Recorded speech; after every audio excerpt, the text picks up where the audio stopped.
दक्षिण ओडिशार प्रमुख स्वास्थ्य केन्द्र एमकेसीजी मेडिकल रे रेडियोलोजी विभाग रे गुरुतर अव्यवस्था देखा मिली। एथिपाई रोगी माने दीर्घ समय धरी असुविधार सम्मुखीन होउछन्ति। सूचना अनुसार एक्सरे परीक्षा पई शह शह रोगी घंटा घंटा धरी धाड़ी छिड़ा रहुवा बेले कर्मचारी माने सेथि अनुसार तत्परता प्रकाश करूनाहांती।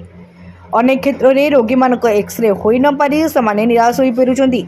विशेषकर मध्याह्न भोजन विरति समय विभाग कार्य प्राय ठप हो जाउछि। निर्धारित 1:30 रु 2:30 परिवर्ते कर्मचारी माने 2 घंटार अधिक समय विरति नेउथिबारु रोगी माने अधिक कष्ट पाउछन्ति। दूर अंचल आसिथिबा रोगी माने अतिरिक्त खर्च सह आउ गोटे दिन रहिबाकू बाध्य होउछन्ति। यह सहित किछि कर्मचारी असद्व्यवहार और अन्य नर्स मानक तरफ सठिक परामर्श न मिलवा नहीं मध्य अभियोग होउछि।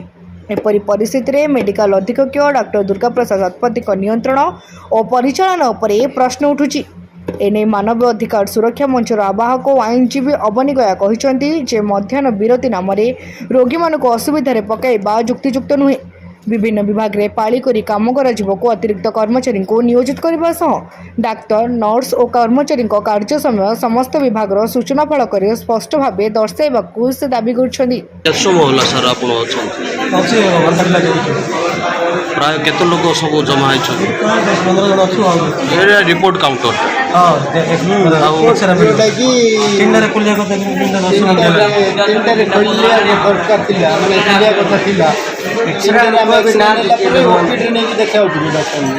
ओपीडी बंद हो 5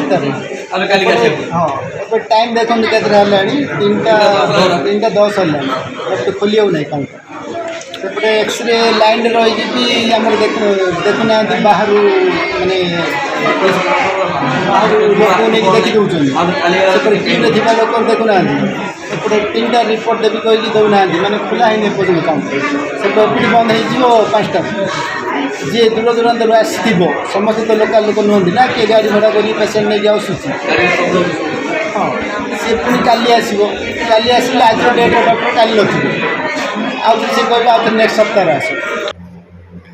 ब्रह्मपुर लालमोहन पट्टनायक रिपोर्ट तीर्थक्षेत्र लाइव।